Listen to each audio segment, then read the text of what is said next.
नमस्कार, आप देख रहे हैं BMF न्यूज नेटवर्क, जहां हर खबर पहुंचती है आप तक सबसे पहले और सबसे सटीक। आइए बढ़ते हैं कुछ खास खबरों की ओर। मैं हूं आपके साथ साक्षी। आज के हमारे विशेष बुलेटिन में हम चर्चा करेंगे महाराष्ट्र सरकार की उस बहुप्रतीक्षित और अत्यंत लोकप्रिय योजना की जिसने लाखों महिलाओं के जीवन में खुशहाली लाई है। मुख्यमंत्री मेरी प्यारी बहन योजना पिछले कुछ दिनों से सोशल मीडिया और सार्वजनिक चर्चाओं में अफवाहें चल रही थी कि सरकार इस योजना को बंद करने जा रही, लेकिन कल मुंबई में खुद मुख्यमंत्री देवेंद्र फडणवीस ने इस सभी कयासों पर पूर्ण विराम लगा दिया है। मुख्यमंत्री ने स्पष्ट शब्दों में कहा कि योजना न केवल जारी रहेगी बल्कि पात्र महिलाओं को इसका लाभ नियमित रूप से मिलता रहेगा। आखिर क्या है यह मुख्यमंत्री मेरी प्यारी बहन योजना? आइए सबसे पहले आपको समझाते हैं कि यह योजना क्या है और इसका उद्देश्य क्या है। महाराष्ट्र सरकार द्वारा शुरू की गई यह एक महत्वाकांक्षी कल्याणकारी योजना। इसका मुख्य उद्देश्य राज्य के आर्थिक रूप से कमजोर वर्ग की महिलाओं को सीधे नगद सहायता प्रदान करना है। इस योजना के तहत पात्र महिलाओं को हर महीने आर्थिक सहायता राशि सीधे उनके बैंक खातों में डीबीटी के माध्यम से भेजी जाती है। यह राशि महिलाओं की छोटी छोटी जरूरतों को पूरा करने, उनकी आर्थिक आत्मनिर्भरता को बढ़ाने और उनके जीवन स्तर को सुधारने की दिशा में एक बड़ा कदम है। कौन सी महिलाएं हैं इसके लिए पात्र? बहुत से दर्शकों के मन में यह सवाल होता है कि इस योजना का लाभ किसे मिल सकता है। आइए पात्रता के मापदंडों पर एक नजर डालते हैं।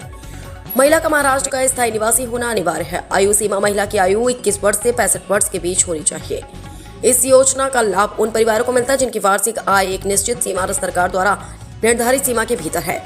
यह अभ्यर्थी महिला का अपना स्वयं का बैंक खाता होना जरूरी जो आधार कार्ड से लिंक हो। सरकार ने क्या भरोसा दिलाया? मुख्यमंत्री देवेंद्र फडणवीस ने अपने बयान में कहा, हमारी बहनें इस योजना की रीढ़ हैं। किसी भी अफवाह पर ध्यान न दें। सरकार की पहली प्राथमिकता महिलाओं का सशक्तिकरण और हम समय पर किस्तों का भुगतान करने के लिए पूरी तरह प्रतिबद्ध हैं।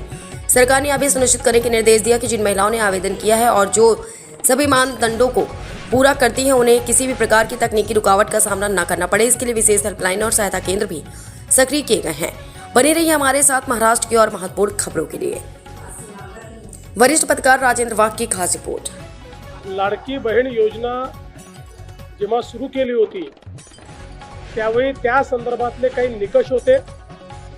त्या निकषाच्या आधारावर बहिणींना अर्ज करायला सांगितलं होतं आणि कागदपत्रांच्या पूर्ततेला वेळ लागेल म्हणून ही मुभा दिली होती की त्यांनी सेल्फ सर्टिफिकेशन करायचं। म्हणजे त्यांनी जे सांगितलं ते सत्य मानून आपण त्या ठिकाणी त्यांना लाडक्या बहिणीचा लाभ देणं सुरू केलं।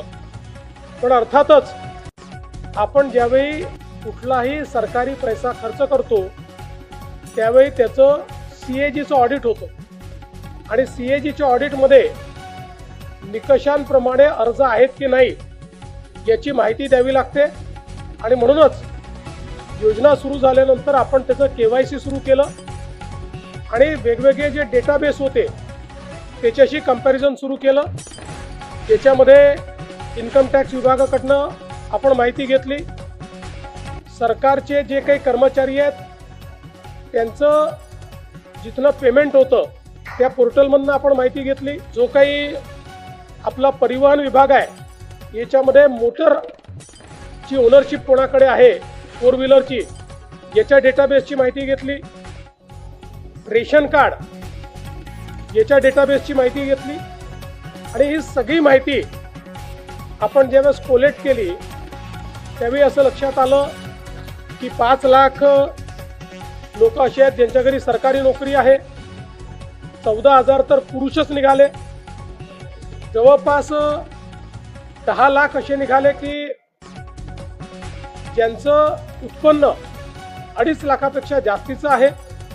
अशा वेगवेगळ्या डेटाबेसमध्ये जे लोक अपात्र झाले त्यांना आपण अपात्र केलेलं आहे। त्यासोबत आपण हे सांगितलं होतं KYC करून घ्या, म्हणजे जे काही माहिती तुम्ही सादर केलेली आहे ती आतापर्यंत सत्य मानण्यात आली, आता त्याची कागदपत्र द्या। पण मोठ्या प्रमाणात KYC झाली नाही। आता एक गोष्ट आपण लक्षात घ्या की ज्यांना अर्ज करता येतो, सेल्फ सर्टिफिकेशन करता येतं, त्यांना KYC करता येत नाही असं मानणं काही योग्य नाही। पण जवळपास 9 महिने सातत्याने पाठपुरावा केल्यानंतरही ज्यांनी KYC केली नाही ते अर्थातच कुठल्या तरी एखादा निकष पार पाडत नाही म्हणून त्यांनी KYC केली नाही। आणि म्हणून हे जे काही आता या ठिकाणी जवळपास जे काही तुम्ही सांगितलं 60 लाख 80 लाख जो काही आकडा तुम्ही दिलेला असेल, तर ते लोक या योजनेच्या पात्रतेचे निकष हे पूर्ण करताना दिसत नाही. जवळपास 1,70,00,000 महिला, थोडं आकडा कमी अधिक असेल 3-4 हजार, पण 1,70,00,000 महिला ज्या आहेत या निकष पूर्ण पार करतात. त्यांची KYC झालेली आहे, त्यामुळे त्यांना लाडक्या बहिणीचे पैसे मिळतच राहतील. ज्यांनी KYC केली नाही त्यांना आता आम्ही पैसे देणार नाही, पण त्यांना दिलेले पैसे आम्ही वसुली करणार नाही.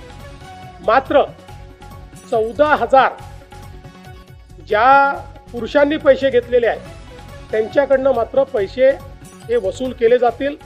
त्यामुळे नीट सायंटिफिक प्रोसेसने या सगळ्या गोष्टी केल्या आहेत आणि आजही यांच्यापैकी कोणी जर KYC करणार असेल तर आम्ही विंडो ओपन करायला तयार आहोत आणि त्यांना लाभ द्यायला तयार आहोत.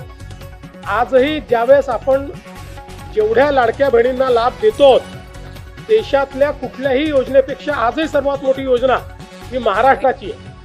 आजही देशामध्ये एवढा लाभ 1,70,00,000 कुठलंच राज्य देत नाही जे महाराष्ट्र देत आहे.